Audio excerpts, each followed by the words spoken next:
எசையா புத்தகம் 54 அதிகாரம் 4வது இறைவார்த்தை. நீர் அவமானத்துக்குள்ளாக மாட்டாய் என்ற ஆசீர்வாதமான வார்த்தைகளுக்காய் நன்றி இயேசுவே.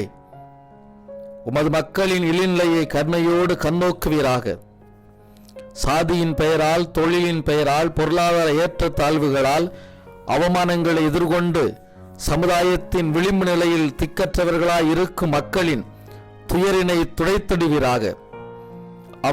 அவர்களது வாழ்வில் ஏற்றம் கண்டு மதிப்பு மிக்கவர்களாய் உயர்ந்திட அருள் புரிவீராக.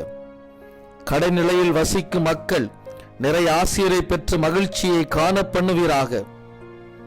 இயேசு கிறிஸ்துவின் இனிய நாமத்தில் மன்றாடுகிறோம் எங்கள் நல்ல பிதாவே. ஆமென், ஆமென், ஆமென்.